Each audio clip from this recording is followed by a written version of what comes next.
베레아 우리 예수사랑 성경 연구 그룹에 참여하신 우리 성도님들 환영합니다. 오늘도 이렇게 또 말씀 앞에 모였네요.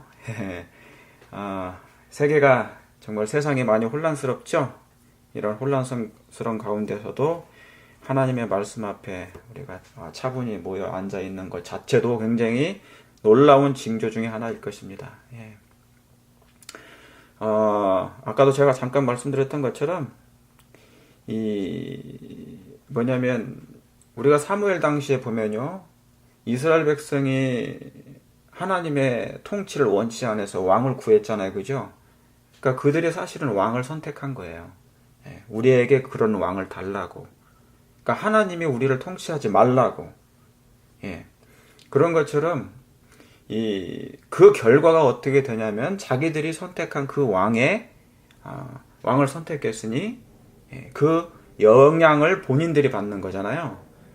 예수님 당시에도 온 우주의 왕을 싫어하시고 왕을 거절하고 이 세상의 세속적인 왕을 그들이 선택했지 않습니까? 우리에게는 뭐예요? 가이사 외에는 없다고 얘기했지 않습니까? 그래서 하나님께서는 그걸 허락하셔요. 너희들이 원하는 왕을 선택해라. 그래서 그 결과를 받게 합니다. 그래서 로마에게 결국 뭡니까?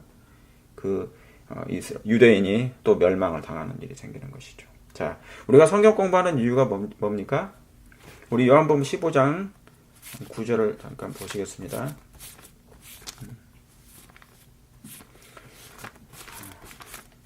요한복음 15장 9절. 오늘은 성경 공부를 좀 연구를 조금 할 테니까요. 자, 보십시다. 자, 요한복음 15장 9절에 있는 말씀. 아버지께서 나를 사랑하신 것 같이 나도 너희를 사랑하였으니 나의 사랑 안에 거하라. 내가 아버지의 계명을 지켜 그의 사랑 안에 거하는 것 같이 너희도 내 계명을 지키면 내 사랑 안에 거하리라 그랬어요. 요한복음에는 요한복음도 마찬가지지만 요한일서도 마찬가지예요. 전부 다 이 말씀이에요. 이 계명이 나오고 사랑이 나오고 그러죠. 너희가 계명을 지키면 내 사랑 안에 거하는 거고 너희가 나를 사랑하면 나의 계명을 지킨다는 말씀으로 되어 있습니다. 우리가 하나님의 말씀을 연구하는 이유가 뭐예요? 진리로 하나 되려고 하는 거죠. 그렇죠? 진리로 하나 되는 거예요. 진리로 연합하고자 하는 거죠. 우리는 다 흩어져 있는 사람이죠. 그래서 진리로 나는 길이요 진리 대신 예수님께로 하나 되게 하려는 거예요. 예수로 하나 되려고 하는 거예요. 그렇죠? 분열된 아담의 조각들이 지금 우리가 뭡니까? 아담의 몸속에 있는 세포들이 나와서 우리가 지금 살고 있는 거예요. 6,000년의 끝자락에 저희들은. 그러니까 분열된 아담의 조각들이 다시 아담으로 하나 되려고 하는 것이 뭐냐면 우리가 하나님의 말씀으로 진리로 돌아가는 거예요. 연구하는 이유가 그것입니다. 그래서 우리끼리는 뭐 할 수 없기 때문에 하나 될 수가 없기 때문에 예수님께서 모으신다는 말씀이 뭐냐면 그거예요. 우리의 세포들을 모으시는 거예요. 지금 그 일을. 그래서 예수님의 사랑과 은혜로 우리를 모으시는 거예요. 그래서 첫 아담은 뭡니까? 자, 첫 아담. 성경 전체를 이렇게 뼈대를 잡으면 첫 아담은 분열되고 깨어진 아담이에요. 분열되고 깨어진 아담. 뭘로? 죄로. 그래서 우리 전 70억 인구가 다 지금 뭡니까? 분리되어 있어요. 분열되어 있어요. 조각된 세포들이에요. 하나 되지도 못해요. 말은 하나 된다 하지만 사실은 아직 하나가 안 된 거죠. 그래서 예수님이 뭐냐면 둘째 아담으로 오신 거예요. 그죠? 그래서 그분은 하나님의 사랑으로 하나 된 아담이에요. 그래서 이 마지막 때 둘째 아담 속으로 다시 들어가야 됩니다. 자, 우리는 첫째 아담 속에 속한 사람이 있어요. 왜냐하면 죄 아래에 있는 사람이기 때문에. 그래서 우리가 서로 모여도 첫 아담의 몸속으로 다시 세포로 들어가도 우리는 하나 될 수가 없어요. 왜냐하면 죄가 있기 때문에. 그래서 예수님이 둘째 아담으로 오신 거예요. 그래서 뭐냐면 그 둘째 아담 속으로 다시 들어가는 거예요. 그래야 뭡니까? 이 지구에 예수님만 남아요. 사실은 우리가 예수님 진짜 잘 믿으면요, 예수님의 형상이 회복되잖아요. 그러면 우리가 아니에요. 우리는 정말 그 작은 예수밖에 안 보이는 거예요. 예. 자, 거기 옆에다가 잠깐 손가락 끼시고 고린도전서 15장 23절을 한번 적어 놓어 보세요. 거기 9절 옆에다가 9절 옆에다가 고린도전서 15장 23절이요. 뭐 다 아시는 말씀이지만 한번 볼게요. 제가 지금 그 말씀을 지금 간단하게 요약한 거예요. 이 말씀이 23절에 자 22절에 아담 안에서 모든 사람이 죽은 것 같이 그랬죠. 첫 아담 안에서 뭐예요? 세포들이 다 뭐예요? 분열되고 깨어졌어요. 깨어진 아담들이에요. 그러니까 저와 여러분들은 아담은 아담인데 뭡니까? 첫 아담 속에 속한 사람들인데 다 분열되고 깨진 거예요. 그러니까 사랑이 없잖아요. 깨졌다 그 말은 뭐냐면 사랑이 없어서 깨진 거예요. 어떤 사랑이요? 그냥 사랑 아니에요. 하나님의 사랑이. 예. 그래서 예수님이 자 죽은 것 같이 그리스도 안에서 모든 사람이 뭘 얻느냐? 삶을 얻으리라. 여러분 마음 가운데 예수님 때문에 지금 삶을 얻으신 분 계시죠? 예. 사망에서 생명으로 옮겼느니라. 그러나 각각 자기대로 되려니 먼저는 첫 열매인 그리스도요. 다음에는 누구예요? 그리스도 강림하실 때 붙은 자 그래요. 그러니까 이제 뭐냐면 이 둘째 아담을 통하여서 뭐예요? 아담 속으로 다시 한번 이 조각된 분열된 모든 세포들이 아담들이 다시 모여서 하나의 예수님이 되시는 거예요. 한 분의 예수님이. 그래서 이 지구상에는 누구밖에 없는 거예요? 예, 거기 옆에다가 써놓으세요. 마태복음 17장 마 17 해가지고 8절을 한번 써보세요. 성경은 전부 다 뭡니까? 하나의 같은 사상 영감이기 때문에 다 연관성이 있어요. 영적인 교류가 흐릅니다. 8절에 뭐예요? 여기 변화산 얘기거든요. 이 변화산 얘기는 뭐냐면 예수님이 재림하신 직전의 축소판이죠. 그죠? 거기에 모세가 나오고 엘리야가 나오고 그렇죠. 예수님이 나와요. 그렇죠. 8절에 뭡니까?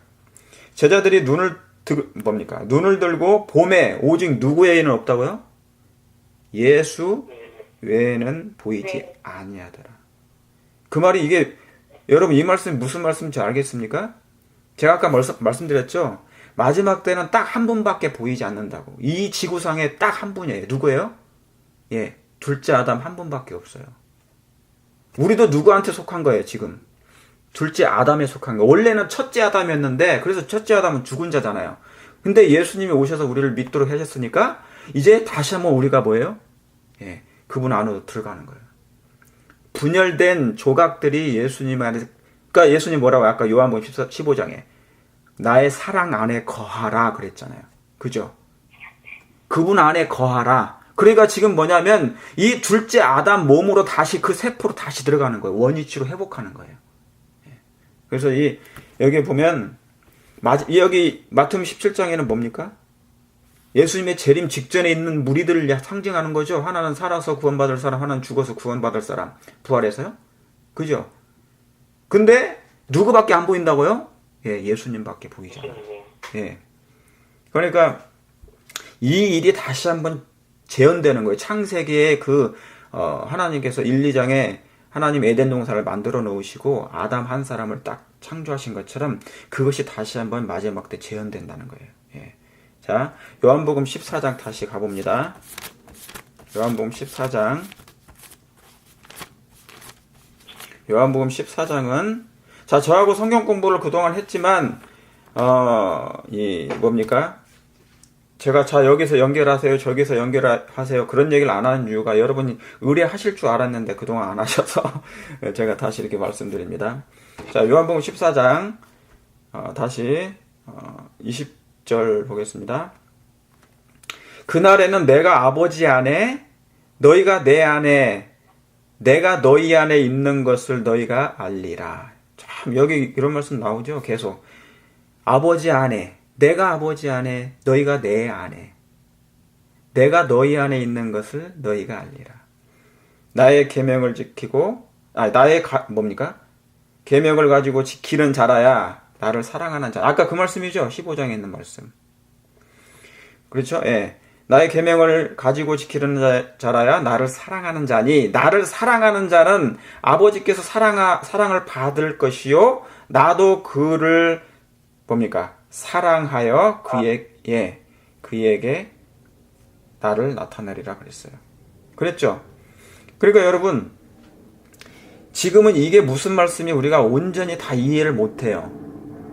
그 때가 이르렀을 때 하나님이 내가 아버지 안에 너희가 내 안에 내가 너희 안에 있는다는 이 말씀이 지금은 뭐냐면 정말 내 안에 예수님이 계신가? 이게 뭐냐면요 큰 느낌이 없어요. 때로는 우리가 다른 일 하다가 예수님을 동행을 잃어버리잖아요. 그죠? 그러나 근데 때가 이르면요 때가 이르게 되면 세상에 악이 충만해지고 선을 거의 찾아볼 수 없을 때 이제 이 말씀이 정말 무슨 말씀인지 알게 될 거예요. 그래서 예수님이 나의 전부일 때가 오게 됩니다. 세상에 그 어떤 것도 나를 만족시킬 것이 없는데 오직 이분이 바로 예수님이 내가 너희 안에 있는 것을 이 말씀이 이제 정말 온 세포에 온 몸에 다 뼈저리게 느끼게 될 것이에요. 절대적인 분이 이제 필요성을 느끼게 될 것입니다. 이분이 우리에게. 그래서 그분 없이는 뭐예요? 못 살아요. 우리는 지금 그분 없이도 살 때가 있어요. 가끔씩. 그런데 악이 충만해지잖아요. 제가 요즘에 여러분들도 같이 느끼시죠? 정의가 없는 시대가 돼가고 있어요. 여러분 한국이나 전 세계가 지금 같습니다. 미국도 마찬가지예요. 정의가 정말 이제 없어져요. 선이 없어지는 시대가 됐어요. 악이 충만하고 부패가 말할 것도 없고 타락이 충만해지고 있어요. 그래서 세상이 뭡니까? 세상이 악이 압도하고 있어요. 그러니까 지금 악이 뭡니까? 우리에게 지금 뭐냐면 몰려오고 있단 말이죠. 그래요. 이걸 감당하기가 뭡니까? 쉽지 않아요. 너무 힘들어요. 여러분 이제 탄식이 일어나야 됩니다. 이 악이 관영해지는 이 시대에 우리가 뭐예요? 이것을 이겨낼 수 있는 유일한 방법은 예수 그리스도의 사랑밖에 없어요. 그분의 사랑밖에 없다는 것입니다. 자, 그래서 이제 그분이 우리의 뭐예요? 절대적인 이제 분이 돼야 될 것입니다. 그래서 지구상에 딱 한 분, 이분밖에 없어요. 자, 거기 보세요. 근데 21절에 나의 계명을 지키는 자라야 그거죠. 그죠? 여기서 여러분 나의 계명을 지키는 자의 뭡니까? 원래는 에덴 동산 창세기 거기 옆에다가 창세기 2장 9절을 써놓으세요.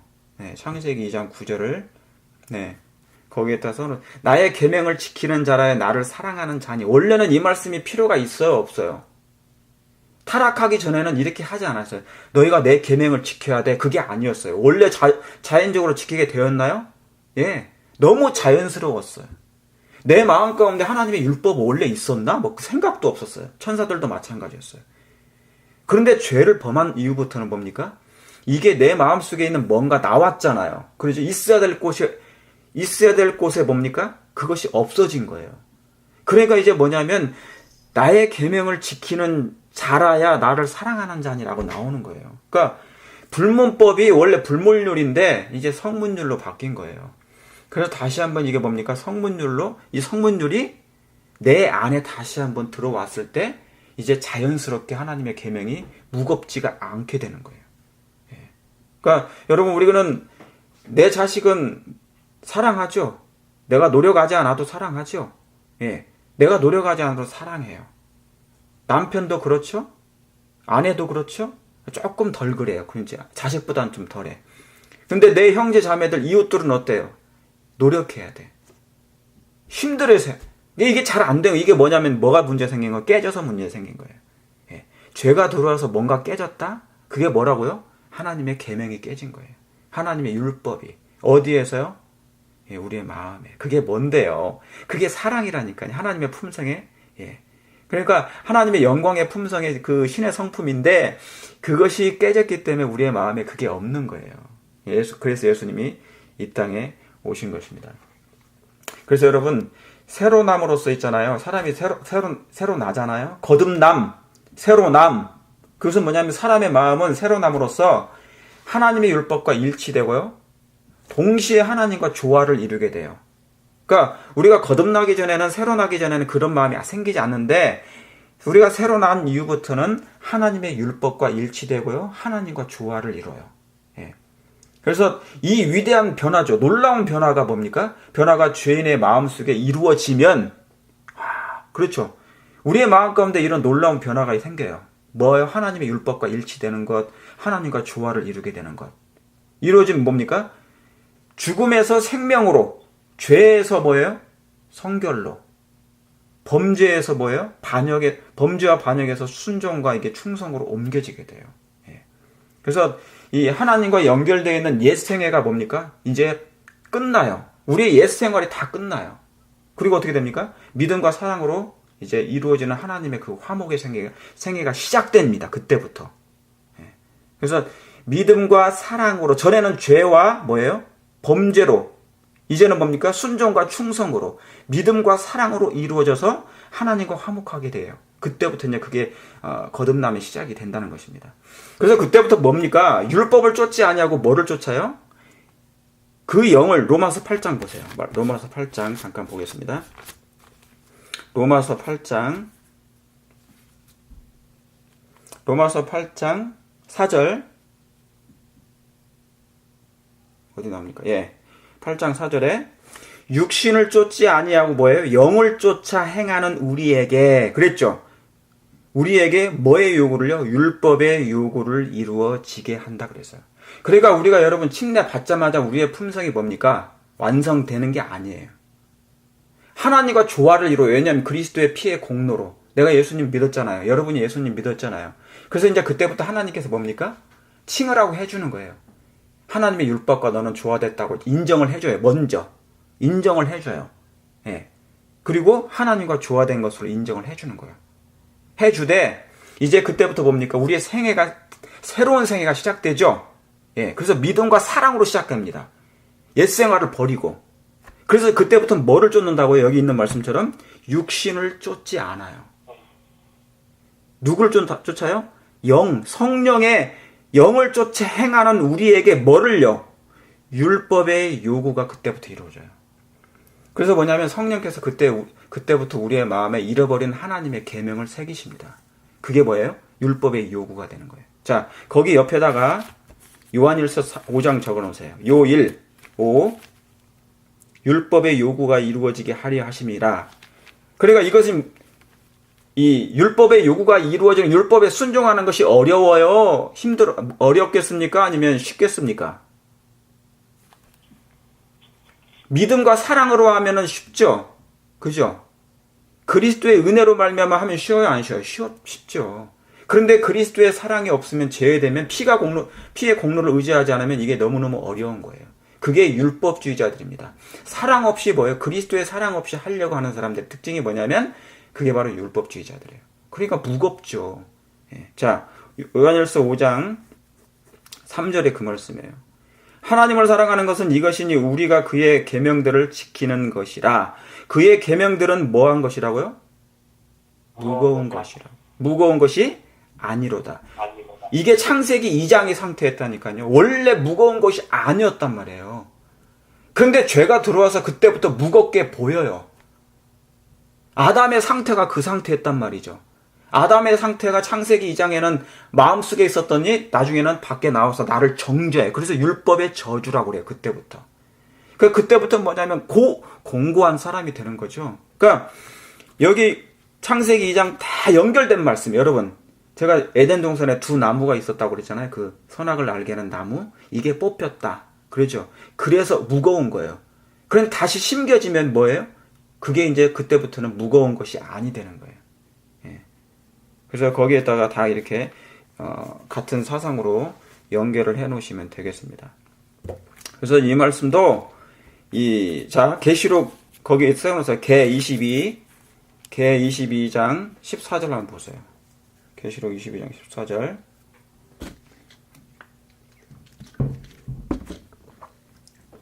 보셨습니까? 해보시면 그 두루마기를 뭐하는 자들이에요? 빠는 자들은 뭐가 있나니? 복이 있나니 이는 저희가 생명나무에 나아가며 뭡니까? 문들을 통하여 성에 들어갈 권세를 얻으려 함이라. 여러분, 이 말씀은 뭐예요? 여러분이 다 아시죠? 옛날에도 많이 했고. 그 두루마기를 빠는 자들이 뭐예요? 이게 무슨 말씀이에요? 아까 하나님의 계명을 지키는 자들 그래요. 예, 이게 그 말씀이죠? 예, 그러니까 두루마기를 빤다는 것은 하나님의 계명을 지키는 자들을 얘기하는 거예요. 이는 저희가 생명나무에 뭐 한다고요? 나아가며. 여러분, 언제 생명나무에서 나왔어요? 생명나무에 언제 누가 나왔어요? 누가 최초에? 아담이. 그랬죠? 그래서 아담이 뭡니까? 더 이상 뭐냐면 영생할까 하여 하나님께서 생명나무의 열매를 따먹지 못하게 하고 그걸 에덴 동산에서 내어보냈어요. 그래서 생명나무의 길을 잃어버렸단 말이죠. 인류가. 그래서 예수님이 뭐냐면 이 세상은 전부 다 뭐냐면 그래서 길을 잃어버린 백성들이에요. 온 인류는 길이 없어요. 어디로 갈 바를 알지 못하는 것이에요. 그때 예수님이 뭐라고 합니까? 나는 길이요. 그런 거예요. 그러니까 이 길이 어디로 가는 길입니까? 생명나무의 길로 들어가는 길을 이란 말이죠. 예수님이 그 길을 가르쳐 주신 거예요. 예수님이. 그래서 생명나무에 나아가며 문들을 통하여 들어갈 권세를 얻느니라. 왜요? 하나님의 계명을 뭐하니까? 이제 마음에 새겼으니까. 여러분 계시록 22장 있는 이 14절은 창세기 2장 9절이 회복된 장이에요. 에덴 동산의 중앙에 선악을 알게 하는 나무와 생명나무가 회복된 얘기를 한 거예요. 우리의 마음에도 그렇습니까? 예, 우리의 마음이 뭡니까? 하나님의 성전이니까. 성전 중앙에는 뭐가 있어야 돼요? 하나님의 계명, 율법이 있어야 돼요. 그러면 거기에 하나님이 보좌에 좌정하셔요. 하나님의 법궤가 없고 율법이 없는데 하나님이 임재하시지 않아요. 여러분, 이 말씀은 성경 구약의 전체를 상징하는 것입니다. 그래서 어서석히 그래서 항상 계명이 중요한 거예요. 하나님의 율법이 그렇게 중요해요. 율법이 놓여야 하나님의 영광이 임하시고 거기에 하나님의 영원한 나라가 임하시는 거예요. 자, 거기에다가 창세기 3장 24절을 써놓으세요. 창 3장 3땡땡24절. 그럼 여러분이 비교해 보시면 알잖아요. 이게 뭐의 회복인지. 창세기 3장 24절에 가보니까 뭐예요? 이같이 하나님이 그 사람을 쫓아내시고 에덴 동산 동편에 그룹들과 도는 뭡니까? 두루도는 화양검을 두어. 이 화양검이 뭔지 아시죠? 쉐키나죠. 하나님의 영광. 이 영광이 어디에 거해 있었어요? 예, 성소에 있는 지성소 안에 거하였다 그랬어요. 그랬죠. 예. 여러분, 지금 말씀이 계속 생각납니까? 성경절이 다 생각나요? 예, 이스라엘 백성이 하나님의 법궤를 빼앗겼을 때 뭐가 떠났다고요? 예, 하나님의 영광이. 그렇죠. 그러니까 이게 뭐냐면 그 화영검이 그 영광이라니까요. 영광이 뭡니까? 여기 보시는 것처럼 두루도는 그룹 천사들이 임하잖아요. 그러면 뭐냐면 그룹 천사들이 언제 임해요?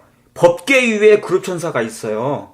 그리고 그 위에 하나님의 영광의 빛이 있단 말이죠. 이게 회복을 얘기하는 거예요. 이게 에덴 성소고 이게 지성소 안에 있는 걸 얘기하는 거예요. 그랬죠? 그러니까 지성소 안에 있는 그 모습이 뭐냐면 에덴 동산을 상징한 거예요. 이게 그대로 옮겨놓은 장이에요. 그런데 마지막 또 회복될 장이 뭡니까? 다시 두루마기를 빠는 이 말씀이 뭐냐면 하나님의 계명을 지키는 자들이, 그렇죠, 복이 있나니 저희는, 자 여기 중요한 게 있죠. 그 두루마기를 빠는 자는 복이 있나니. 시편 1편에다가 적어놓으세요. 같이 여기 옆에다가 복이 있나니. 복이 있는 사람은 뭐예요? 하나님의 율법을 주야로 뭐하는 자예요? 묵상하는 자로다. 그래서 저는 시냇가에 물에서, 그러죠? 시냇가에, 그러면서 달마다 열매가 맺히는 그 말씀이 나오죠. 그게 에덴 동산이잖아요. 그러니까 계시록 22장에 있는 이 말씀을 그대로 나중에 새 에덴이 회복되는 걸 얘기하는 것입니다. 첫째 우리의 마음에, 둘째 새 에덴. 예, 이 말씀이 회복되는 장인 것입니다. 자, 그것을 생각하시면서 마태복음 13장을 우리가 한번 보겠습니다. 마태복음 13장. 제가 잠시 이제 밭을 갈았고요. 마음의 밭을 다시 한번 복습 겸 하면서 밭을 갈면서요. 마태복음 13장 34절 5절을 우리가 좀 보도록 하겠습니다.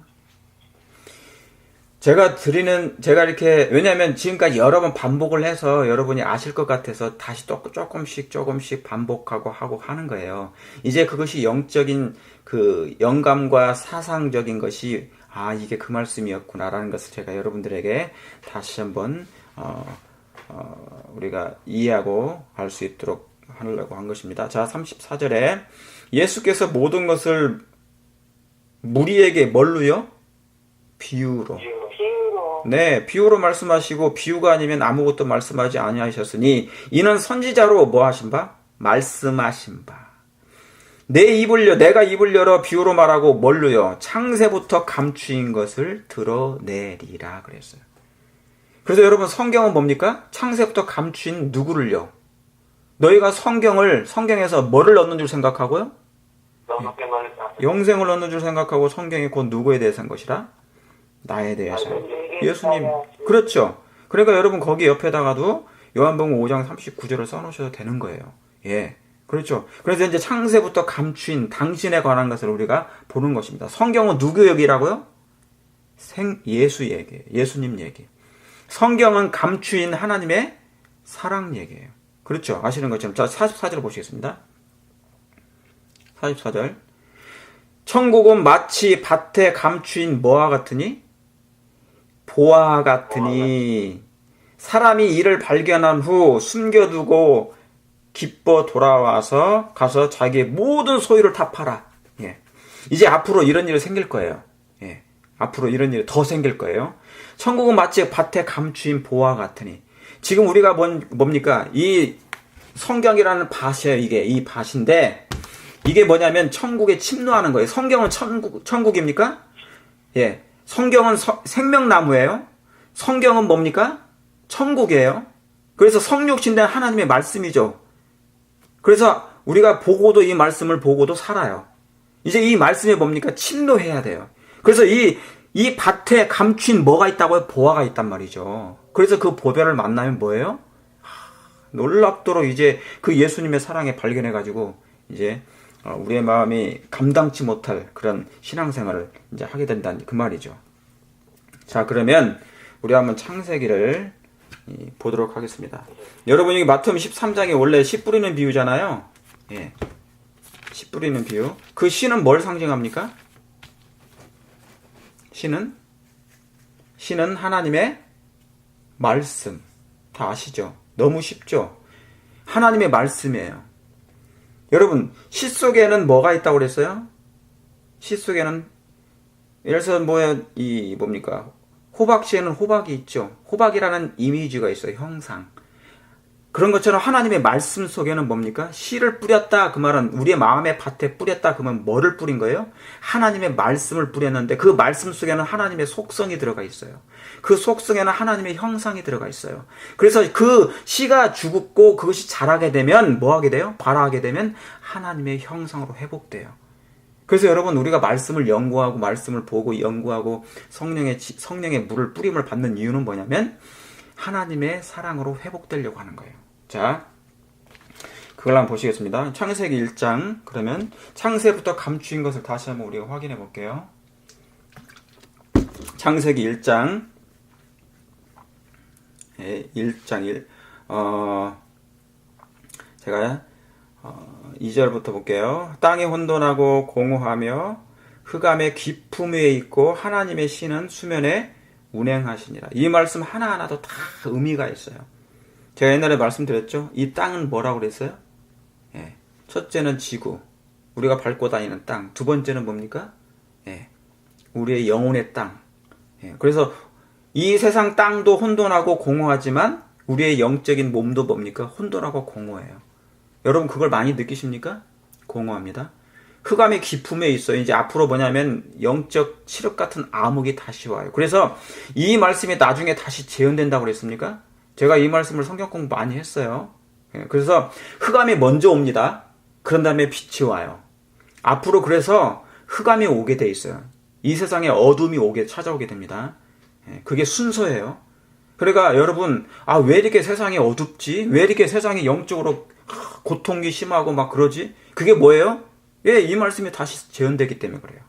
그래서 영적인 흑암이 다시 오게 될 것입니다. 자, 흑암이 깊음에 있고, 그러나 뭐예요? 그 흑암 중에 항상 계시는 분이 누구시라고요? 예, 하나님이 우리와 함께 하시는 이 보혜사 성령께서 함께 하신다 그 말이에요. 예, 그래서 이 하나님이 여러분과 함께 계시고요. 어디 가운데서요? 흑암 가운데. 그러니까 흑암 가운데서도 욥처럼 그 하나님을 잊어버리지 않게 되길 바랍니다. 자, 하나님의 신은 수면에 운행하시니라. 자, 그 다음에 3절. 하나님이 가라사대 빛이 있으라 하심에 빛이 있었고, 그 빛이 하나님 보시기에 뭐 있더라고요? 아, 좋았더라 그랬어요. 예. 빛이 하나님 보시기에 좋았더라. 자, 여기 보세요. 여러분, 이 창세기 1장에만 해도 하나님께서 첫째 날에 빛을 이렇게 뭐예요? 빛을 비추셨어요. 여러분, 이 빛이 뭐라고 그랬습니까? 제가 옛날에? 예. 이 빛이 무슨 빛이에요? 예, 아무 말씀 없으시니까. 이 빛이 뭡니까? 여기는 하나님께서 빛을 비추셔서 흑암을 물러나게 하시고 어둠의 세력을 물러나게 하시고, 그죠? 예. 그래서 빛을 비추셔서 창조를 시작하셨죠. 그런데 이 빛이 무슨 빛인지 여기에는 나와 있지 않아요. 근데 성경은 뭡니까? 같은 사상 영감으로 돼 있단 말이죠. 성경은 전체를 꿰뚫는 하나의 뭡니까? 황금줄이 다 있다고 그랬습니까? 제가 옛날에 이 말씀을 했어요. 그럼 이 말씀을 어디에 연결시켜야 된다고 그랬어요? 예. 자, 이 빛이 어떤 빛인지 잠깐만 제가 볼게요. 제가 지금 이 말씀 드리려는 게 아니에요. 하나님 보시기에 좋았다라는 말씀을 하려고 하는 건데, 자, 먼저 그러면 시편 19편 거기에다가 써놓으세요. 시편 19편 1절. 이거 했어요. 잠깐 빨리 보겠습니다. 네. 시편 19편 1절에 있는 말씀이에요. 거기 옆에다가 써놓으세요. 같이. 그 빛이 하나님이 가라사대 빛이 있으라 하시면 빛이 있었고, 이 빛이 하나님 보시기에 좋았다란 이 빛이 무엇이냐? 어떤 빛인가? 자, 시편 19편에 뭡니까? 하늘이 하나님의 영광을 선포하고 그 궁창이 그 손으로 하시는 일을 나타내시도다 그랬어요. 예. 여러분, 그 빛이 뭐예요? 하나님의 하늘에 뭐를요? 영광을 선포했다고 했어요. 그러니까. 여러분, 하나님의 영광의 빛이라 그 말입니다. 이 빛이, 그 영광은 뭔데요? 하나님의 품성을 상징했어요. 예. 그러니까 하나님은 온 땅에 뭡니까? 이 창세기 1장에 있는 그 첫째 날의 빛과 넷째 날의 빛은 분명히 제가 다르다고 말씀드렸어요. 예. 그래서 하나님은 하나님의 품성으로, 하나님의 사랑으로 온 세상을 창조하셔요. 그래서 사랑이 먼저예요. 하나님은 사랑으로 시작해서 사랑으로 영원히 끝나지도 않고 영원한 지속됩니다. 예. 창조의 시작은 뭘로 한다고요? 사랑으로 시작한다고. 하나님은 그래서 뭐라고요? 사랑이시라 그래서. 그래서 하나님이 뭡니까? 하늘이 하나님의 영광을 선포해요. 먼저 그분의 품성이 무엇임을 온 우주 거민들 앞에, 이 세상 열국 앞에 먼저 선포하고 시작해요. 예. 창조는 뭡니까? 하나님의 영광으로 창조되기 시작하거든요. 예. 그래서 제가 옛날에 이 영광이 무엇인지 제가 말씀을 드렸습니다. 그 영광이 어디에서 나타났다고요? 예. 십자가에서 비로소 나타났어요. 예. 하나님께서 그 영광을 내가 보여주마 그랬잖아요. 그죠? 그래서 그 영광이 그때 이제 드러나는 것입니다. 그래서 예. 자, 거기 옆에다가 여러분 써놓으셨죠? 옛날에 고린도후서 4장 6절 보세요. 제가 잠시 복습하는 차원에서 다시 봅니다. 고린도후서 4장 빨리 보시겠습니다. 4장에 예. 4장 6절에 보셨죠? 4장 6절 고린도후서 4장 6절에 거기 양쪽 다 써놓으세요. 시편 19편 1절에다가 써놓고 창세기 1장 예, 3절 이렇게 4절 써놓으시면 돼요. 어두운 데서 빛이라 하시던 그 하나님께서 뭐예요? 예, 예수 그리스도의 얼굴에 있는 하나님의 영광, 그랬죠? 예. 얼굴에 있는 하나님의 영광을 아는 빛을, 그 빛이에요. 여러분, 이 빛을 했을 때 요한복음 1장 생각납니까? 참빛, 그 참빛, 그 세상에 오셔서 그 참빛을 예수님이잖아요. 예. 그러죠? 나는 세상에 뭐라? 빛이라. 예수 그리스도의 얼굴에 있는 하나님의 영광을 아는 빛을 어디에 비쳤다고요? 우리의 마음에 비쳤다고요. 예. 그러니까 이 땅에는 뭐냐면 재창조 때는 타락한 이 세상에는 뭡니까? 먼저 시작이 뭐예요? 이제 마음부터 창조를 시작해야 돼요. 창세기 1장의 그 창조는 뭐냐면 온 지구상에 땅에 비춰서 창조를 시작했는데 죄가 들어온 이후부터는 뭐냐면 이제는 뭐예요? 사람의 마음속부터 먼저 시작해요. 그게 우선이에요. 그러니까 뭡니까? 순서가 바뀌는 거예요. 그러니까 이 창세기 창세기 1장 아까 그 4절에 있는 그 빛이 바로 여기에 있는 예수 그리스도의 얼굴에 있는 하나님의 영광의 빛이란 말이죠. 그게 뭔데요? 그게 하나님의 사랑의 품성이에요. 예수님의 사랑의 품성. 그 사랑의 마음이 뭡니까?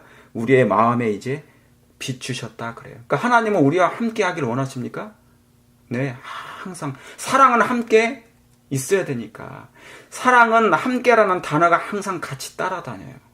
그러니까 사랑하면 뭐 해야 되니까 함께 있고 싶은 거예요. 그러니까 하나님의 품성 자체가 뭡니까? 우리를 떠나서 살 수가 없어요. 내가 너희와 함께 있고 싶다.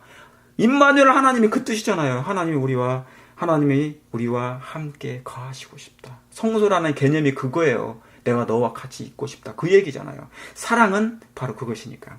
자, 그래서 창세기 다시 1장 이제 5절로 가봅니다.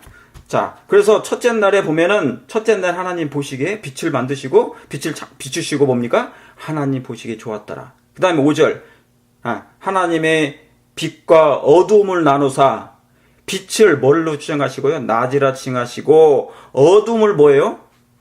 밤이라 칭하시니라 그랬어요. 밤이라 칭하시니라. 그래서 여러분 그때부터 밤이 되고 이 밤이 되면서 낮이 되는 그런 이 밤이 되면서 이제 아침이 되니 그런 말씀이 나온 거죠. 그래서 여러분 창조 때는 이 밤과 낮이 있어요. 창조 때부터 그 지금까지. 그렇죠? 그러면은 여기 보니까 어둠을 뭡니까? 빛을 낮이라 칭하시고 어둠을 뭘로 칭해요? 예, 밤이라 칭하시니라 그래요. 근데 재창조 때는 이제 뭐냐면 이 밤과 낮이 무엇인지 잠깐 보여줄게요. 자, 보세요. 요한복음. 거기다가 써놓으세요. 요한복음. 왜 하나님께서 굳이 이것을 모세를 통하여 빛을 낮이라 칭하셨는지 어두움을 밤이라 칭하셨는지 한번 확인해 볼게요. 성경적으로. 성경은 성경이 해석해 주니까. 그래 한번 보십시다. 예. 요한복음 9장입니다. 요한복음 9장 보셨습니까? 예, 요한복음 9장에 4절 보시겠습니다. 4절. 때가 아직 뭐하며요? 낮임에. 때가 아직 낮임에 나를 보내신 이의 일을 우리가 하여야 하리라 그랬어요. 그랬죠? 예, 여기 예수님께서 뭐라면 때가 아직 낮이라 그랬어요. 그러니까 다시 말하면 예수님이 계신 때가, 예수님이 임재하신 때가 뭐예요? 낮이에요. 그러니까 저와 여러분에게는 뭡니까? 영적인 낮이에요. 세상적으로는 어두운 세상이죠. 어둠이죠. 밤이죠. 그러나 저와 여러분이 예수님 안에 있을 때, 그분의 말씀 가운데 있을 때는 뭐예요? 낮이에요. 때가 아직 낮임에 우리가 나를 보내신 이의 일을 우리가 하여 하리라. 밤이 오리니 그때는 뭐예요? 아무 일도 할 수가 없어요. 그래서 지금 이제 서서히 밤이 오고 있습니까? 예, 밤이 서서히 깊어지고 있어요. 그 말이 무슨 얘기냐? 이제 말씀을 사모하지 않은 때, 말씀이 거의 죽어가는 때, 진리가 뭐예요? 이 세상에 거의 없어지는 때가 온다는 거예요. 사람들의 마음 가운데 이제 하나님의 말씀에 거의 등한히 하는 때가 와요. 그때는 뭡니까? 등불이 사라지니까 거의 이제 밤이 되는 것입니다. 정말 칠흑 같은 암흑이 서서히 오고 있는 때가 바로 거예요. 그러나 지금 은혜 기간이죠. 예, 이 은혜 기간 동안에 이게 뭐예요? 지금은 낮이에요. 지금은 영적인 낮인 것입니다. 두 가지예요. 영적인 낮이면서도 그리스도인에게는 세상 사람들에게는 뭡니까? 영적인 또한 밤이 되고 있는 거예요. 하나님을 안 믿는 사람들에게는 뭡니까? 밤이 깊어지고 있는 것입니다. 예, 여러분이 그걸 이제 이해하시면 되겠습니다. 그래서 여기 이 11장에도 한번 보세요. 11장에도 자 11장도 같이 연결해서 해놓으시기 바랍니다. 11장 9절에도요. 시간이 굉장히 빨리 가네요. 예수께서 대답하여서 낮이 12시가 아니냐? 사람이 낮에 다니면 뭐예요? 이 세상 빛을 봄으로 그랬죠. 실족하지 아니하고 밤에 다니면 빛이 그 사람에게 없는 거로 실족한다 그랬어요. 예. 그래서 여러분, 유대 당시에 예수님을 영접했던 사람들은 낮이었어요. 빛 가운데 처한 사람이었어요. 그들은 항상 밤이 없어요. 그랬죠. 그런데 예수님을 거절했던 사람들은 전부 다 어디 거한 사람이에요? 흑암 가운데. 예. 그래서 빛과 어둠이 나누어진다는 건 그건 뭐냐면 선과 악이 나누어지는 것과 똑같아요. 예. 그래서 하나님과 사단의 편으로 나누어지는 거예요. 빛을 거절한다 그러면 빛을 거절한다 그것은 밤이에요. 어둠이에요. 예. 진리를 사모하지 않는 거예요. 말씀 앞에 오지 않는 거예요. 빛 가운데 있다. 그 사람은 뭐예요? 낮 가운데 있다. 그래서 낮의 상징인 원조는 예수님이세요. 사랑하는 성도 여러분, 이제 지금은 은혜 기간이기 때문에 아직도 낮입니다.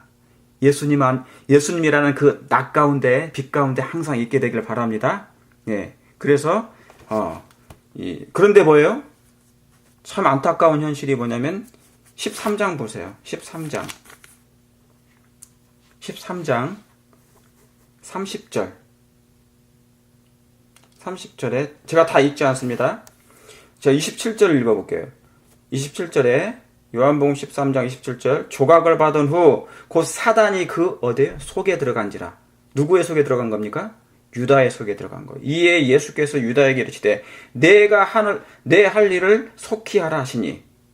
그 다음에 제가 다 읽지 않고요. 30절에 유다가 그 조각을 받고 곧 나가니. 언제라고요? 밤이러라 그랬어요. 밤이러라. 그러니까 이 밤이 어떤 밤이에요? 예. 그러니까 유다가 이 조각을 먹고 나갔어요. 예수님을 거절하고 팔려고 나갔어요. 근데 그걸 뭘로 표현한 거예요? 밤으로 표현한 거예요. 그러니까 밤의 대표자는 사단입니다. 그는 흑암을 주관한 자였어요. 굳이 성경에 왜냐면 이 창세기 1장에 그걸 왜 나누나요? 빛과 어둠을. 그렇죠? 어둠을 밤이라 칭하시고 빛을 낮이라 칭하시니라.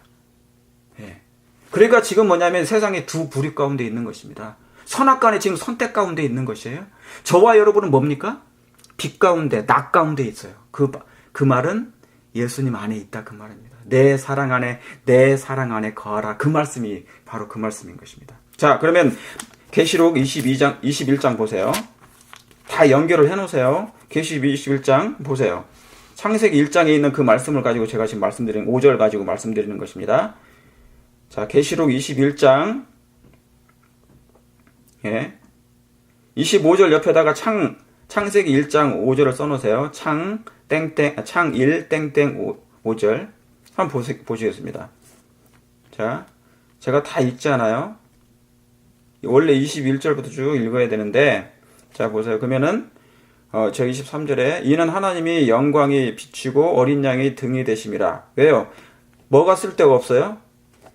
23절에 그 성은 해나 달의 비침이 쓸데없대잖아요. 그죠? 예. 그러니까 누가 비치시니까? 예. 예수님이 비치니까 친히 이제 등불이 필요 없어요. 해가 달이 필요 없는 거예요.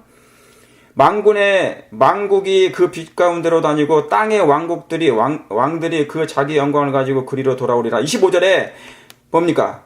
성문들을 낮에 도무지 닿지 아니하리니 거기는 밤이 뭐하고요? 없음이라 그랬어요. 예, 그래서 거기에는 뭐가 없어요? 밤이 없어요. 그러니까 새 하늘에는 뭡니까? 이제 밤이 영원히 없어요. 창세기 1장에는요. 밤이 있었는데 이제 새 하늘과 새 땅에 있는 그 땅에는 뭐가 없어요? 밤이 없어요. 낮만 있어요. 예, 해와 달도 필요 없어요. 예수님이 친히 비춰주신 것이에요.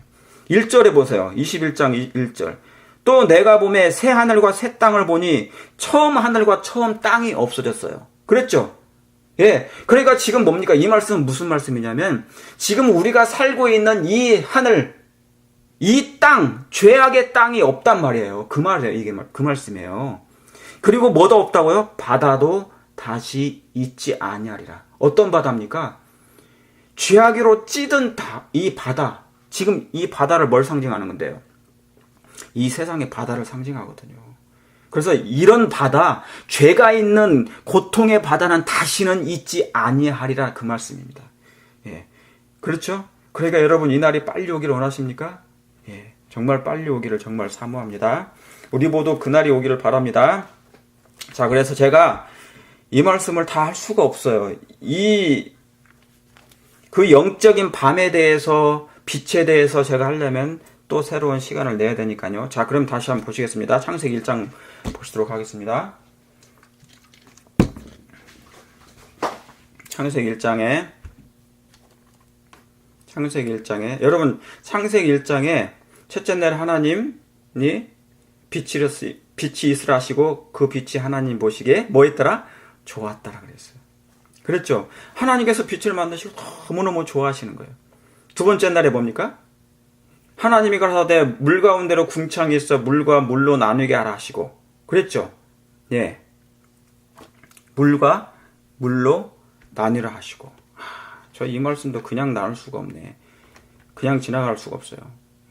물과 물로 나뉘라 하시고 하나님이 궁창을 만드사 궁창 아래에 물과 궁창 위에 물로 나뉘라 하시매 그랬죠. 그래서 물과 물이 나눠져서 그래서 사늘이 생겼어요. 그 중간에 궁창이 생기고 그걸 하늘이라 칭하시고 땅을 묻히라 하고 그래서 바다를 나눠 놓으셨단 말이죠. 그래서 그랬죠. 원래는 이 지구가 뭐에 있었는데요? 물 가운데서 나온 거예요. 그렇죠? 그럼 여러분 거기다가 잠깐 욥기서를 좀 써놓으시겠습니까? 욥 한번 잠깐 볼게요. 그냥 제가 그냥 지나칠 수 없어서 한번 보십시다. 욥기 26장 한번 보세요. 욥기 26장 5절부터 보시겠습니다. 네, 5절부터 욥기 26장 5절부터요. 자, 음령들이 큰 물과 수족 밑에서 떠나니 다 보셨죠?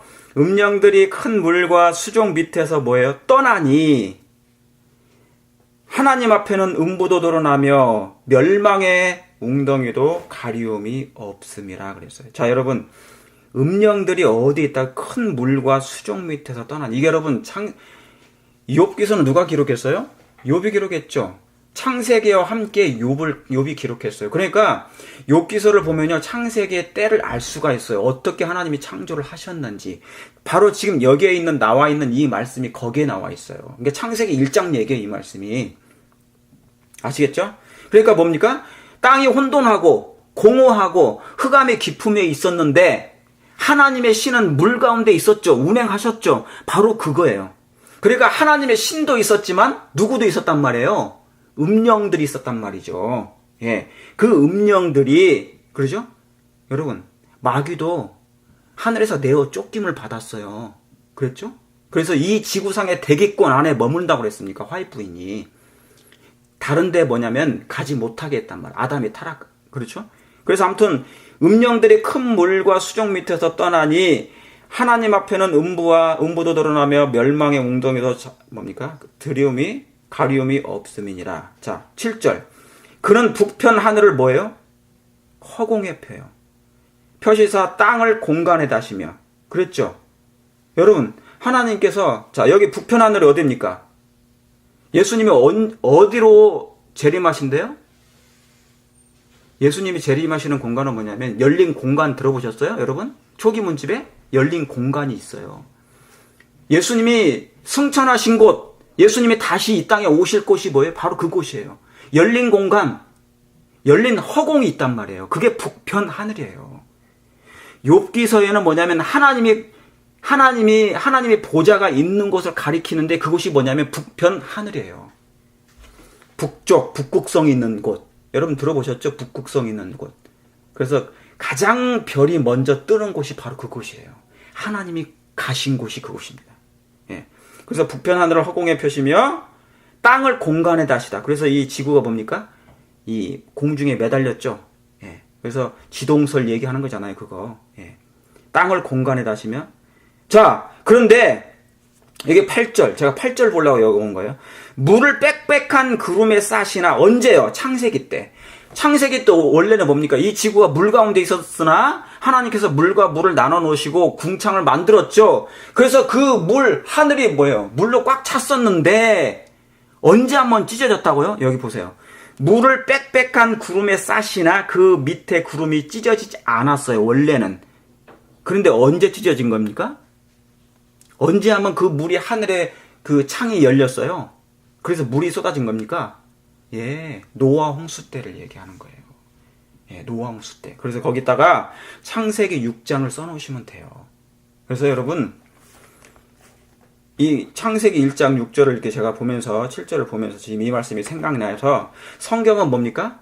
성경 전체를 이렇게 관통하는 하나의 같은 사상으로 흘러나가요. 예. 그러니까 이 말씀이 성경을 뭡니까? 같은 사상으로 흘러나가서 그걸 찾아 나선다 그 말입니다. 자, 욥기서 창세기는 같은 장이에요. 자, 시간이 빨리 가고 있습니다. 다시 창세기 1장 보시겠습니다. 예. 창세기 1장에 자 10절에 보세요. 하나님이 묻을 땅이라 칭하시고 모인 물을 바다라 칭하시니라. 하나님 보시기에 뭐 했다고요? 좋았더라. 하나님께서 1장 첫째 날에 빛을 비추시고 하나님 보시기에 너무 좋았어요. 그리고 뭡니까? 예, 하늘 만드시고 물을 나눠 놓으시고 이것을 보시고 묻을 바다라 칭하시면서 하나님 보시기에 뭐 했다고요? 너무너무 좋아하시는 거예요. 예? 그러면서 12절에도 땅이 풀과 각기 채소를 맺으면서 하나님 보시기에 뭐 했더라요? 하나님 보시기에 너무너무 좋았더라. 그 다음에 뭡니까? 넷째 날에도 17절 한번 보세요. 18절에 주야를 주관하게 하시며 빛과 어두움을 나누게 하시니라. 하나님 보시기에 뭐 했다고요? 심히 좋았더라. 하나님이 보시기에 너무너무 좋았더라. 여러분, 하나님이 창세기 1장에 이걸 만드시고 그 다음에 물을 나눠 놓으시고 그 다음에 식물을 만드시고 하나님 보시기에 너무 좋아해. 그죠? 넷째 날에 뭡니까? 예, 해와 달과 별들을 만드시고 하나님 보시기에 너무너무 좋아하셔요. 그죠? 예, 그 다음에 다섯 번째 날에도 뭡니까? 22절에도 예, 모든 생물을 종류대로 다 만드시고 뭐예요? 창조하시니 하나님 보시기에 뭐 했다고요? 좋았더라고요. 여러분, 하나님이 만드시고 좋아하셔요. 너무너무 즐거워하시고 기뻐하시는데 그냥 기뻐하시는 거예요. 누구 때문에? 뭐를 생각하면서요? 예, 마치 어린아이를 태어나기 직전에 있잖아요. 우리가 하나씩 뭐 준비하는 거 있잖아요. 그래서 마치 하늘에 모비를 만들어 놓은 거 똑같아요. 해와 달과 별들은 우리가 아기가 태어나면 뭡니까? 그 모비를 이 깐난하게 보면서 막 만들어주죠. 그걸 보면서 너무너무 좋아하잖아요. 그런데 하나님이 뭐예요? 이 아담을 만들기 전에 하나님께서 이 하나하나를 다 준비하시는 그 과정 속에서 하나님이 뭡니까? 더 좋아하시는 장면이에요. 하나님 보시기에 너무 심히 좋다고. 자, 그러면서 31절에 한번 보세요. 31절에 하나님이 그 지으신 모든 것을 보시니 보시기에 뭐 했다고요? 심히 좋았더라. 이제는 뭡니까? 이 모든 걸 누구 때문에 만들었는데? 네, 아담이 그 하나님께서 만드신 것을 보고 너무너무 좋아할 걸 보고 하나님이 뭡니까? 너무 미리 좋아하셨단 말이에요. 너무너무 좋아하시는 거예요. 그죠? 그런데 이 마지막 때 이제 하나님의 형상을 닮은 이 아담과 하와가 나오니까 하나님 보시기에 뭐 했다고요? 너무너무 심히 좋아하셨다고요. 사랑이 넘치도록 말할 수 없을 만큼 하나님의 가슴이 뭐예요? 사랑으로 충만해. 아담이 그걸 보고 좋아하니까 너무너무 좋아했단 말이죠. 여러분, 이 말씀을 그냥 보시지 말고 예수님의 입가에 그 미소를 명상하시길 바랍니다. 하나님이 보시기에 그냥 좋은 게 아니에요. 아담을 보면서 하나하나 만들어가는 그 하나님의 그 장면, 그러면서 하나님이 너무너무 좋아하시는 그 장면. 여러분, 이 지구는 아담 한 사람을 위해서 지은 지구예요. 창조하신 지구란 말이에요. 하나님이. 여러분, 아담 없는 지구가 무슨 의미가 있습니까? 여러분 한 분이 없는 지구가 무슨 의미가 있어요? 하나님은 여러분 한 분 없으면 아무 의미가 없단 말이에요. 기쁨도 즐거움도 없어요. 에덴의 뜻이 뭐예요? 기쁨, 즐거움이잖아요. 그죠? 예. 하나님 그래서 이 아담과 어떤 것과도 안 바꿔요. 그게 하나님의 마음이라고 했어요. 여러분, 시대소망에는 뭐라고 써 있어요? 각 영혼은 마치 그분께서 위하여 죽으신 유일한 사람이라고. 여러분은 뭐예요? 창세기 1장에 그 놀라운 에덴을 만든 것이 누구 때문에요? 아담 한 사람. 바로 여러분 한 사람 때문에. 여러분이 유일한 사람이래요. 그분은 마치 이 지구상에 그 사람 외에는 없는 것처럼 그 사람을 사랑하시고 돌보신다. 그리스도께서 자신을 바친 영혼은 그분이 보시기에 온 세계보다 더 귀중하다. 예? 그리스도께서 바친 모든 영혼은 당신이 보시기에 온 세계보다 더 뭐예요? 귀중하다. 한 사람을 구원하여 당신의 왕국으로 인도하기 위해서라도 구주는 갈바리의 고통을 당하셨을 것이다. 여러분, 한 사람만, 이 지구상에 한 사람 계셔도 뭐예요? 예수님이 이 땅에 오셨다는 거죠. 얼마나 감사한지 모릅니다. 그러니까 뭡니까? 하나님이 여러분과 바꿨어요, 그냥. 예? 하나님이 여러분과 다 바꾸셨다고요. 이 지구가 여러분 한 사람을 위해서 하나님이 창조하셨다고요. 그러면서 하나님이 뭡니까? 너무너무 기분 좋아하시는 거예요. 너무너무 기뻐하시는 거예요. 하나님이 그 지으신 모든 것을 보시니 보시기에 심히 좋았더라. 아담이 너무너무 좋아할 걸 생각하니까. 거기 옆에다가 있잖아요. 한번 보세요. 자, 거기 옆에다가 시편 16편 잠깐 우리 한번 볼게요. 시편 16편 옛날 찾았던 겁니다. 제가 복습하는 거예요. 자, 한번 보세요. 시편 16편 3절에. 자, 3절. 땅에 있는 성도는 존귀한 자니 나의 모든 즐거움이 어디에 있다고요? 저에게 있다고. 이게 지금 누구 말씀인데요? 예수님 말씀이에요.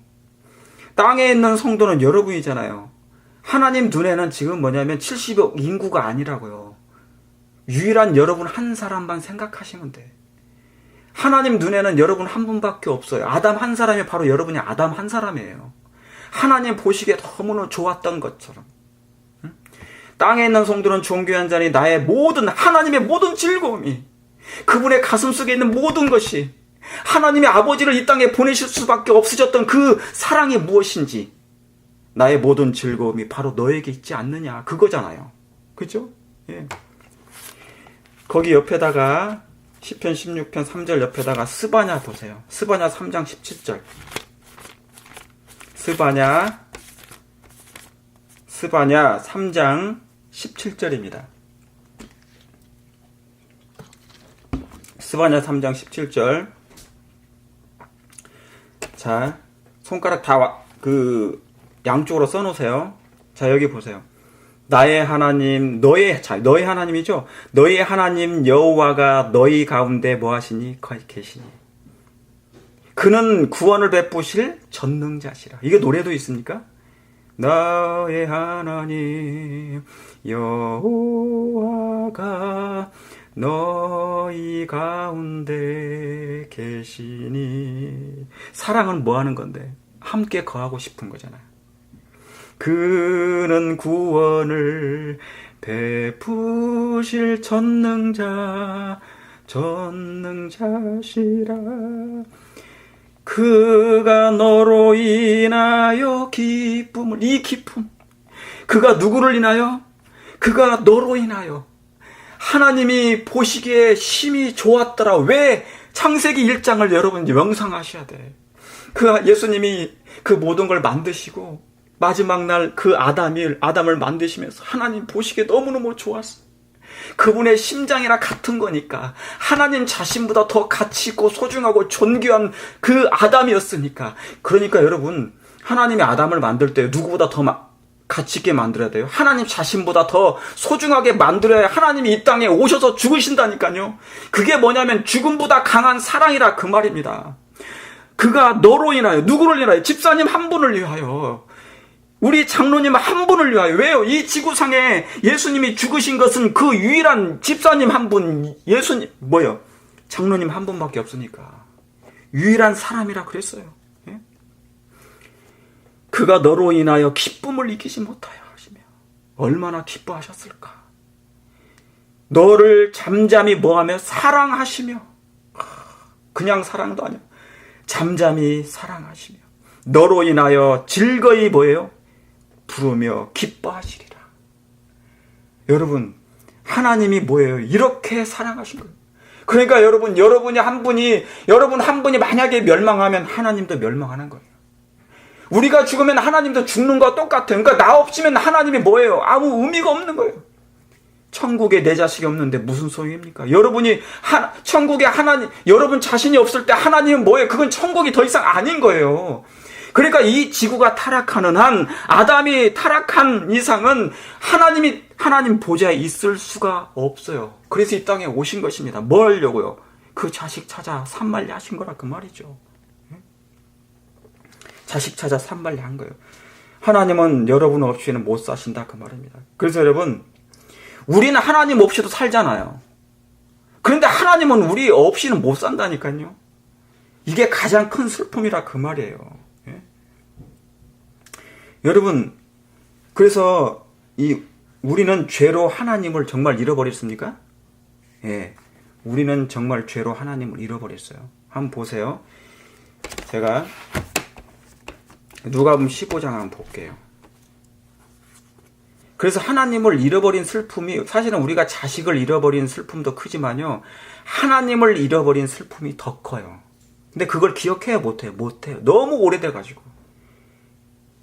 우리는 잊어버리는데 우리 하나님은 우리를 잊어버리지 않는다.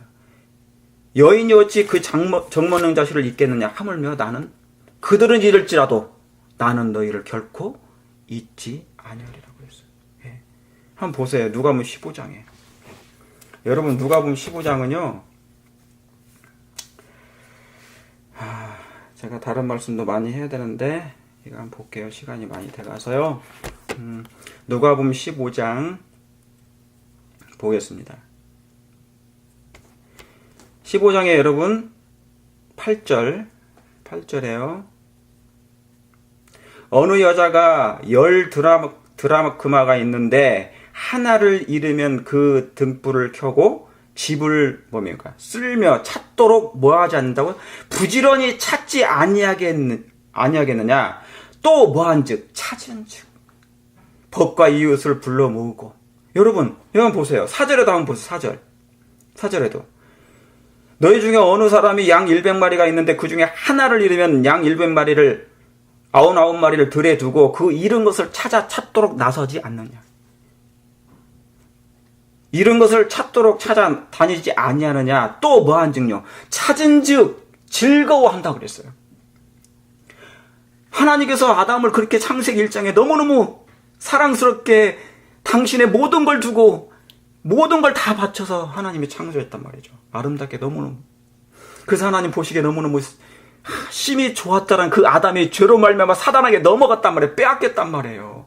예수님이 이 땅에 당신 자식을 사단으로부터 다시 뭡니까? 찾으러 오신 거예요. 그래서 여러분, 이 누가복음 15장은 전부 다 무슨 장이냐면 잃어버린 내 자식을 찾으러 오신 아버지의 마음이라 그 말이죠. 그 잃은 찾은 즉 하나님이 더 기뻐해. 기쁨을 이기지 못한단 말이죠. 그런데 여기 제가 말씀드린 건 뭐냐면 8절이에요. 여기 뭡니까? 잃은 은전이 나와요. 그 하나를 잃어버리면 등불을 찾아서 뭡니까? 부지런히 찾는다. 여러분, 잃은 은전의 비유는 뭐냐면 그들은 자신들이 잃어버린 걸 몰라요. 잃은 양의 비유는 뭐냐면 자신들이 잃어버린 걸 알아요. 그런데 누군가 그 사람을 인도해가지고 데려와야만이 하나님을 다시 믿는데, 이 잃은 은전은 뭡니까? 자신들이 잃어버린 것을 몰라요. 그러니까 뭡니까? 예수님께서 십자가에서 그렇게 말씀하셨나요? 아버지요, 저들이 하는 것을 안 돼요, 모른대. 몰라요. 그러니까 뭐냐면 이 땅에 있는 모든 사람들은, 사실은 대부분의 사람들이 뭡니까? 잃은 은전과 같아요. 아버지가 지금 자식을 찾으러 이 땅에 오셨는데 이 세상 사람들이 그걸 몰라. 부모를 몰라보는 거예요. 여러분, 자식이 이 부모를 몰라봤을 때 얼마나 가슴이 억장이 무너집니까? 내 자식이 미쳐가지고 사는데. 예? 그렇죠? 예. 그래서 이게 사실은 더 불쌍한 거예요. 자신이 잃어버린 것을 모르는 상태가 더 불쌍한 거예요. 그래서 예수님이 십자가에서 탄식한 것입니다. 그래서 여러분, 우리가 은혜를 찾는 것이 아니라요, 은혜가 우리를 찾아오신 것입니다. 하나님의 은혜가 여러분을 찾아오신 것이에요. 비록 먼지와 여기 뭐가 있습니까? 이 잃은 은전은 뭐냐면 이 등불을 켜고 찾지 않으면 못 찾습니다. 왜요? 먼지와 쓰레기 더미 속에 있기 때문에 묻혀있단 말이에요. 그런데 주인은 그 은을 알아요. 은의 가치를 아는 것입니다. 얼마나 소중한지. 자, 여기에 중요한 게 있어요. 왜 이 주인이 잃어버린 은전을 찾는 줄 아십니까? 이 은혜는, 은전이 뭐냐면 동전이에요. 통치자의 얼굴과 뭐가 있냐면 명각이 있어요. 글씨가 새겨져 있단 말이에요. 여러분, 이 말씀이 뭐냐면 왜 이 예수님께서 잃어버린 은전을 찾는 줄 아십니까?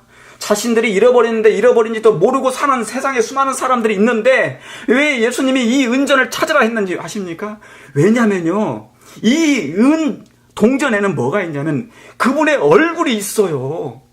비록 죄로 말미암아 아직은 뭡니까? 죄로 말미암아 훼손이 되긴 했어요. 하나님의 형상을 잃어버리긴 했는데 아직은 그들의 속에, 우리의 몸속에 조그만한 흔적이 남아있대요.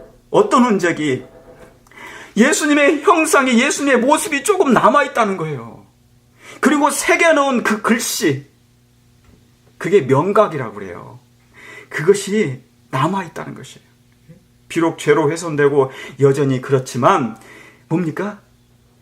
예수님의 아름다운 흔적이 여전히 남아있다는 거예요. 그래서 뭡니까? 그것을 잊을 수 없이 우리를 이 땅에 구원하시러 이 땅에 찾으러 오신 것입니다. 여러분의 모습 속에 하나님의 흔적이 남아있습니까? 우리는 모르지만 하나님은 그걸 아신대요. 그래서 그것을 찾아 나서신 것입니다. 우리 예수님은 부지런히 우리를 찾아 나신단 말이죠. 예? 나서신단 말이죠.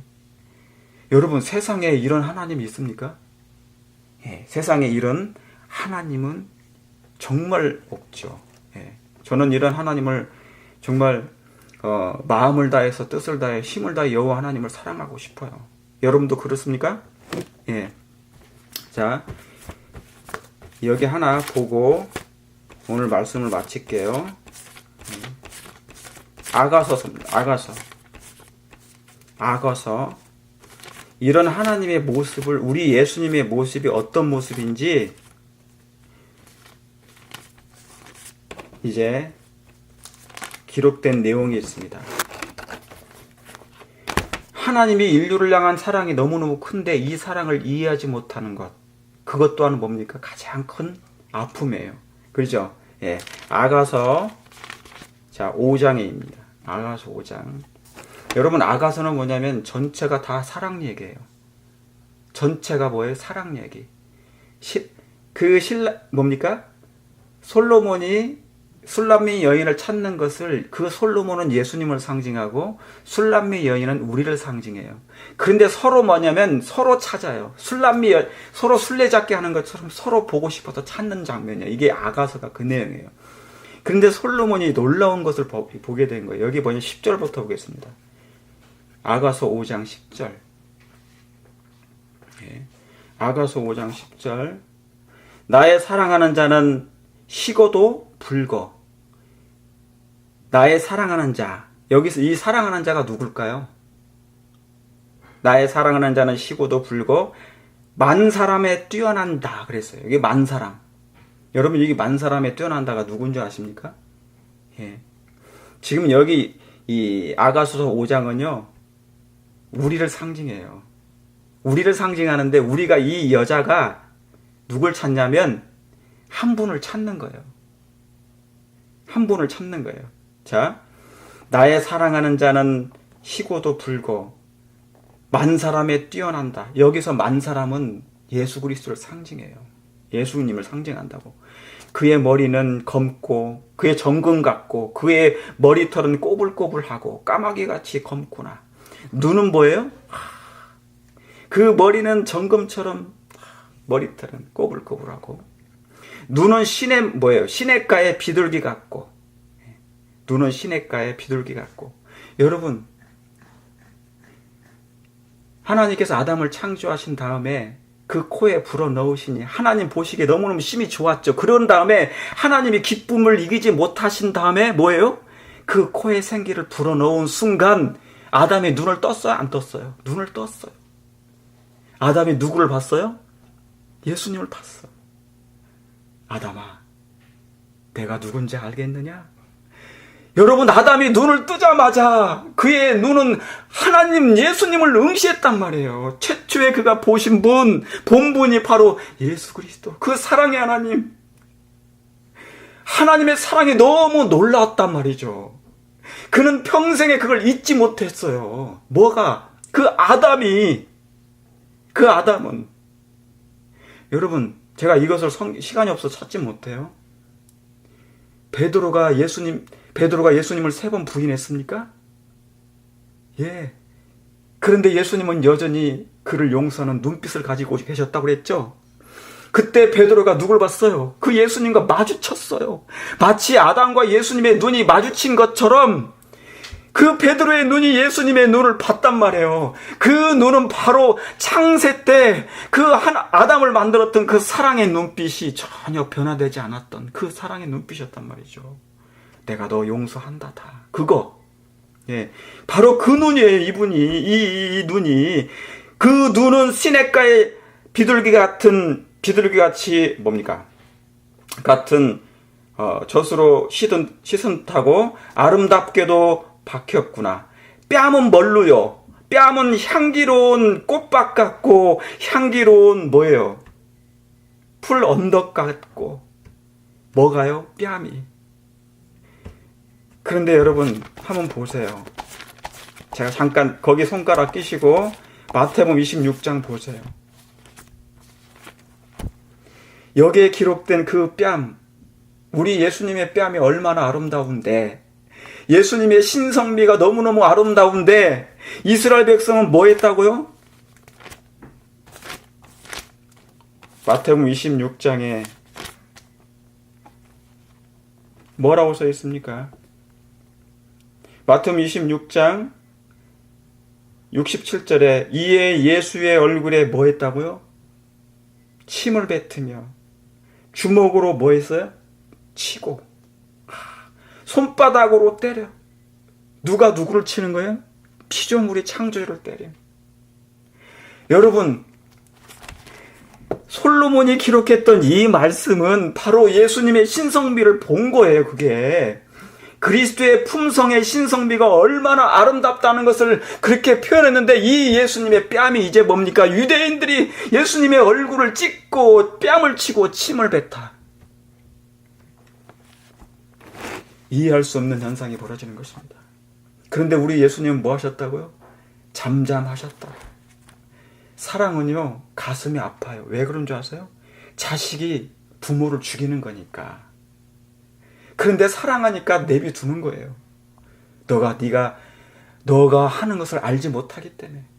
예? 그렇죠? 다시 한번 보세요. 아가서 5장, 이 뺨은 바로 그 뺨입니다. 예? 그 다음에 입술은 뭐예요? 입술은 백합화 같고 모략의 즙이 뚝뚝 떨어지며. 예수님의 입에서 뭐가 나왔어요? 이사야 50장에 보면 뭡니까? 그분의 혀는 학자 같다고 그랬어요. 그분의 입술에서는 뭐가 나왔다고 그랬어요? 꿀과 꿀송이처럼 달도다 나왔어요. 하나님의 말씀이 흘러나왔다고 그랬어요. 샘물과 같은 말씀이 흘러나왔다고 그랬어요. 예? 그런데 뭐예요? 그분의 얼굴에 침을 뱉다. 그 다음에요, 14절에 손은 황옥을 몰린 황금 노리개 같고. 그리스도의 품성의 신성미를 솔로몬이 기록했단 말이에요. 이분이 이렇게 아름다운데 어떻다고요? 손은 황옥 같고 보석으로 단장한 아름다운 보석같이 생겼단 말이에요. 그런데 예수님의 손이 어떻게 됐단 말입니까? 이스라엘의 유대인들의 가난하고 배고프고 목마르고 병든 자들을 평생 그분의 생애 가운데 부지런히 봉사하신 그 손이 결국은 십자가에 못 박혀 죽으신 것입니다. 누구의 죄로요? 우리의 죄로. 그래서 예수님이 뭐라고 하십니까? 이사야 49장에 예수님의 손에, 내 손에 뭡니까? 우리의 이름이 그분의 손에 박혀 있다잖아요. 우리를 위해서 십자가에 못 박힌 손은 우리를 구원하신 그 아름다운 손이라 그 말입니다. 그분의 손은 황옥 같고 물린 황금 노래개 같고 아로새긴 상아에 청옥을 입힌 듯하구나. 다리는 뭡니까? 정금 같고 받침 세운 화반석 기둥 같고 뭡니까? 그 다음에 왕상이 뭐예요? 상은 레바논 같고 백항목처럼 보기 좋고 입은 심이 다니. 그 전체가 뭐하다고요? 사랑스럽다. 예. 그 전체가 사랑스럽다고. 예수님의 그 아름다운 모습 전체가 뭐하다고요? 사랑스럽다고. 지금은 아직은 우리의 마음 가운데 하나님의 형상이 회복되지 않았어요. 그래서 예수님의 전체가 아직 사랑스럽지 않아요.